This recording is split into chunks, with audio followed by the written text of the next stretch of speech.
Before we begin with the content of the script, we need to start with our protagonist's intention and obstacle. This is where drama and conflict are created. Somebody wants something and something is standing in their way. It needs to create a central question, which is what the story revolves around. In Shaun's case, he wants to save his relationship with Liz, but the obstacle stopping him from achieving this is his inability to change his lifestyle as he gets older. It results in Liz breaking up with Shaun as he's immature, irresponsible, and unreliable. Will Shaun be able to prove himself a competent grown-up in a bid to have a meaningful relationship with Liz? Next, we move on to the stakes of the story. Our external stakes involve something physical that our protagonist can gain or lose. Here, the external stakes relate to Shaun's relationship with Liz. A successful relationship with Liz is Shaun's overarching goal and would mark a satisfying end to the story if he achieves it. Internally, the emotions that drive Shaun is his desire and motivation to change himself for the better. It's outlined in the scene when Liz breaks up with Shaun, and it relates to Shaun's unreliability and inability to change to save the relationship. He's still a teenager trapped in an adult's body. Finally, the philosophical stakes are what your story is about, the underlying themes and the messages of your story, as well as what your characters are fighting for. For me, in Shaun of the Dead, the stakes are about not becoming a zombie to society. The physical presence of zombies helps with this imagery, as we see and hear throughout the film about people being stuck in a routine, doing the same mind-numbing things. This is what Shaun is fighting against, the idea that you need to become a zombie to function in society. So once the stakes have been outlined, now it's time to work out the key beats of the story. These will help you pace out your story correctly. The 6 key beats are opening, inciting incident, first act break, midpoint, second act break, and climax. So Shaun of the Dead's opening starts with Shaun and Liz in their local, the Winchester. They're talking about their relationship, their friendship, and where their future lies. Liz expresses her frustration at being tied down to the routine that they've got themselves into and wants an interesting, exciting life with Shaun. Shaun seems non-committal but promises things will change. It's not only the opening, but introduces the external stakes regarding their relationship, but the internal stakes towards Shaun's promise for change and the philosophical stakes about not getting sucked into a routine and wanting to live different lives to everyone else. The incited incident comes when Liz breaks up with Shaun. It kickstarts the overarching goal of Shaun wanting to win Liz back, and also prompts change in Shaun's life. It's a threat to the external stakes, as Shaun's chances of having a relationship with Liz are jeopardised. The secondary goal, which needs to be solved in order to solve the primary goal, involves surviving the zombie apocalypse, and it starts with Shaun's plan to win Liz over, by showing his mature side by coming up with a survival plan in the midst of a zombie apocalypse. If Shaun is successful in fulfilling his plan, his secondary goal will have been completed and sets him on the right path to repairing his relationship with Liz. The midpoint of the story occurs when the group are forced out of their car and onto the streets. It's a setback as Shaun's plan to get to the Winchester is dealt a blow as they're now exposed to the zombies on the street, and it delays their efforts to get to the Winchester. It also changes the direction of Shaun's fortunes. Things were going according to plan, but now his stepdad has died and the group are at risk, resulting in his mum getting bitten and Ed receiving a phone call outside the Winchester, blowing their cover. The second act break marks the resolution of the secondary goal, which in this case means Shaun has successfully guided the group to the Winchester and they're hiding out there. It also forces the stakes of the overarching goal. Shaun's plan has proved to be a successful one, but Shaun still has to resolve his relationship problems with Liz. Finally, the climax arrives and shows a resolution for the overarching goal as we see Shaun and Liz living together in their flat. It marks the end of a successful journey for Shaun.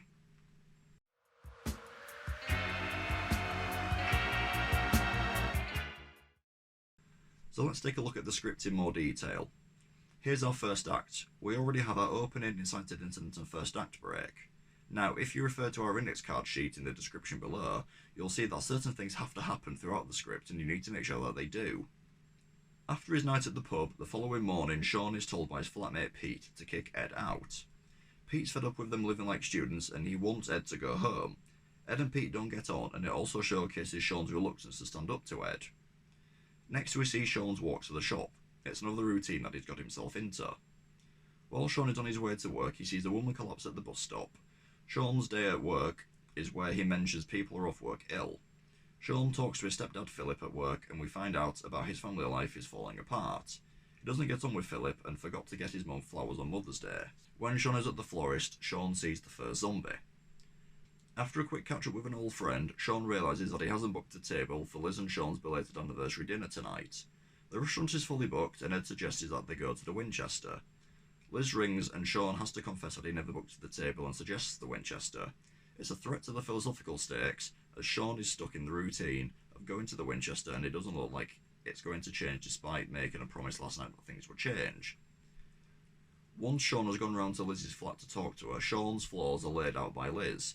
His inability to better himself has left Liz frustrated, and his empty promises of changing. This is an internal threat. This leads us to the incited incident where the external threat appears once Liz has broken up with Shaun. When Shaun's at the Winchester, he gets Ed's life advice. Shaun relays what Liz said to him about the Winchester regulars. Whilst Ed is trying to chase Shaun up, the pub gets a zombie visitor outside. After drunkenly stumbling home and disrupting Pete, Pete gets into a heated argument with Ed. Shaun defends Ed, which leads to Pete telling Shaun to sort his life out. Pete says he got bitten on the way home as well. In the morning, Shaun walks to the shop. He's completely oblivious to the eeriness of the streets. He heads back to the flat, not even noticing the zombies are on the street. Ed notices a girl in the garden. They go out to speak to her, only to see she's a zombie. Then another zombie appears. Whilst watching the news, the zombie gets into the flat and they kill it. With the new knowledge on how to kill the zombies, Shaun and Ed kill the zombies in the garden. We're now at the end of the second act, and the boys' slice of fried gold leads us into a second act where their plan needs to be successful.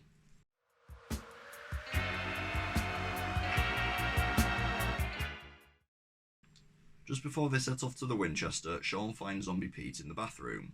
On the drive over to his mum's, Shaun and Ed see the extent of the zombies.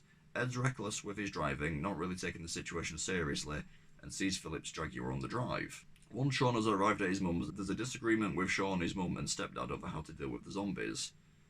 After deciding to let Barbara and Philip join them, Philip is bitten by a zombie. Ed drives them to Liz's flat, where Shaun convinces Liz and friends to join them at the Winchester. Whilst Ed is driving recklessly again and getting as much fun out of the drag as possible, Philip dies. So once Philip has come back as the zombie, that leads us up to our midpoint. After ditching the car, the group walks to the Winchester and they bump into Yvonne. Once they finally reach the garden, Shaun has to help his mum after she's attacked in the garden. After they've repelled the zombie, Shaun sees lots of zombies outside the Winchester. Shaun brings in Diane to lead the zombie auditions in their attempt to blend in with the crowd outside the Winchester. After they left the garden, the group arrive at the Winchester. They're locked out and Ed's phone draws attention to the group. Shaun and Ed argue outside the pub. David smashes the window while Shaun draws the crowd away from the pub. Once they're inside the pub, David questions Shaun, his plan and his absence. He tries to assume control over the group moments before Shaun reappears, and this ends the second act goal as Shaun has guided the group to the Winchester, and it sets up a third act where everything starts to go wrong for the group.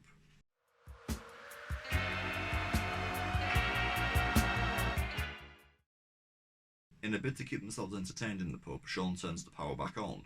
This is where Shaun sees the zombies have followed him to the Winchester. After noises in the pub have been heard, the zombies surround the pub. After being handed the pub's rifle, Shaun kills the landlord. Liz takes Barbara to a quiet corner of the pub. Here, she sees Barbara has been bitten. Despite the distraction, Shaun defends the pub. He reloads using 2 shells, using one to kill a zombie in the pub. The gun gets passed around the group as everyone, barring David, runs to Barbara's aid. Shaun is with Barbara as she dies. There's a disagreement over whether to kill her. Shaun kills his mum using the last shell in the rifle. There's a continuation of the argument after David tries to shoot Shaun before attempting to leave. Diane shouts at David, who steps in front of a window. David gets eaten by zombies and Diane opens the pub doors in a bid to save David. With the pub doors open, the pub then gets stormed and results in Ed getting bitten by zombies. With the trio cornered behind the bar, they head down to the cellar. While trapped in the basement, Shaun tells Liz that he's changed. She says that she hasn't taken him back. This is an external setback, as Shaun is still no further forward in trying to get Liz back. They find a way out of the basement. Shaun tries to take Ed with them, but Ed stays behind. This is a philosophical setback, as Shaun is abandoning his lifelong friend, someone who's contributed to his routine and lifestyle in order to save himself from the zombies. Once they're back on the streets, they see the army show up and they save Shaun and Liz. 6 months on, we see Shaun and Liz are together in a freshly decorated flat. It marks the resolution of the overarching problem as Shaun and Liz are together. It also reverses the external stakes. Internally, Shaun has matured and bettered himself, and philosophically, Shaun is no longer tied to routines which turned him into a zombie. We also get to see Ed in the shed.